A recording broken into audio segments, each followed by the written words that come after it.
So Special Forces selection is about 3 weeks. You start off with just individual tasks, run 5 miles, walk 12 miles, do a physical fitness test, and you know, it's all about you, right? This is just a basic qualifier. Oh just yeah, to cut the you herd. know, are you physically capable enough? And really it's just to start tiring you down.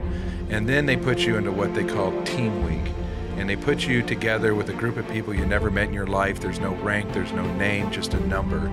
And the first test, they have a Jeep with only 3 wheels, right? And a piece of rope and 2 poles, and they bring somebody over, number 26, come here.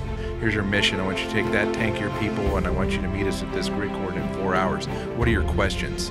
Get going. And you have to lead, organize, compel people you never met, and figure out a plan and start moving.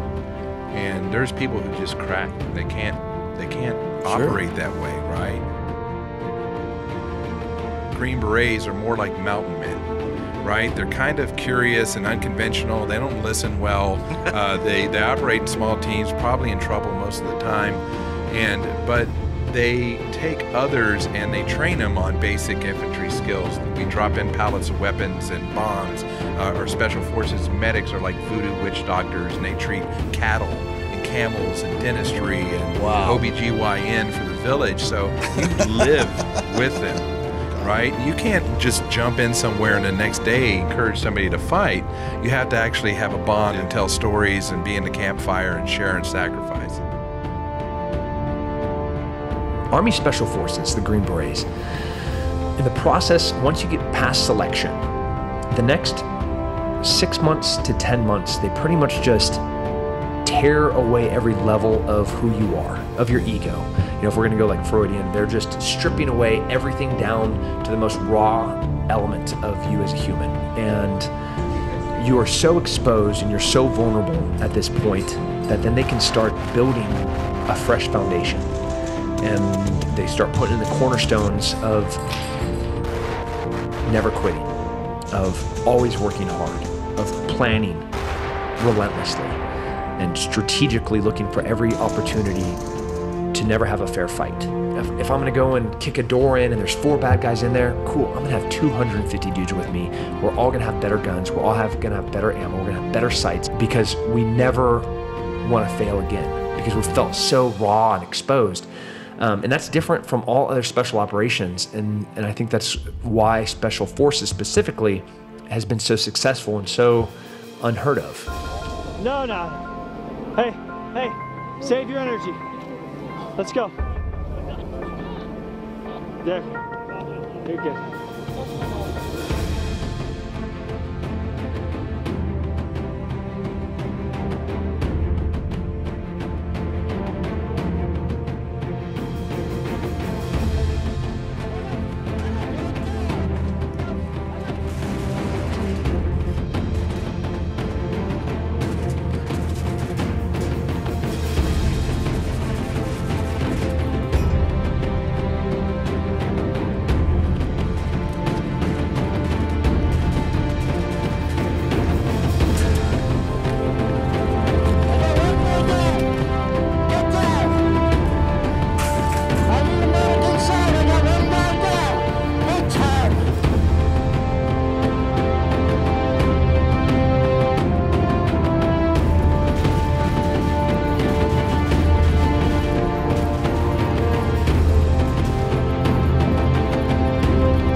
Friend Tony, who's probably, he was the Army powerlifter of all of Europe. He ended up doing hand-to-hand in one room with 4 guys and killing them all. Wow. With a broken clavicle. And so you just gotta do it.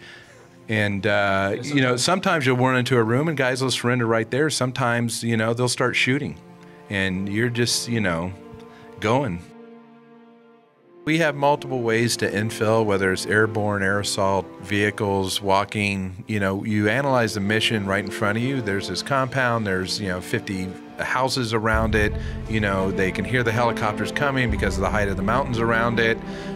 We have everything in our arsenal. You truly plan your own mission, and then you tell the leadership what assets you need, the type of guns you need, right? The distances you'll be engaging, the type of aircraft that'll support you in case things go wrong. You just bomb the piss out of it and scoop it up later. So all of these things become, you know, part of your planning mission. And I can show you in a dirt hut us making mock villages out of cartons. Like driving X's and O's and like backyard football type thing, right?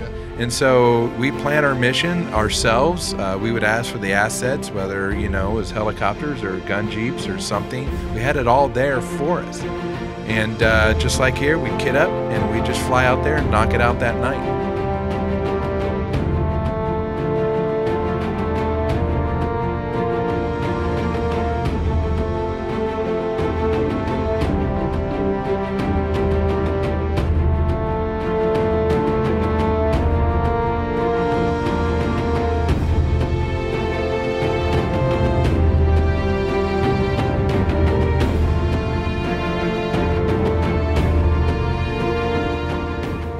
Served in the Army for 23 years, and Special Forces has been the best experience of my life. I've gotten to do things I never would have dreamed of doing. There's a lot of physical challenges, a lot of mental challenges. The thing we bring to the table, which conventional forces seem to value the most, is our ability to operate in small units with little or no supervision, sound, mature decision-making, and our language skills.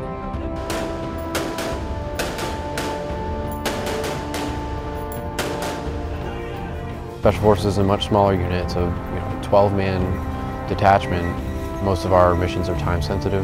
One of the biggest challenges in Special Forces is you're always expected to achieve whatever mission you have on minimal resources. You might not have your full rations of food because you have equipment that you need to carry. You might not be getting as many hours of sleep at night because of shift rotations. You have less people to pull guard shifts. Somebody has to be up and keep them watch. With Special Forces and Special Operations in general, their mission is more to train and to advise host nation. We're force multipliers. You're trying to shape perceptions, you're trying to shape operations, you're trying to develop infrastructure to support future contingencies. You can start with nothing at the beginning of a 10-month deployment in Afghanistan, and you've completed a town, you've built a fire base, you've put wells in, built a school. You get to see the direct results of what you're doing for the people that you're there to help.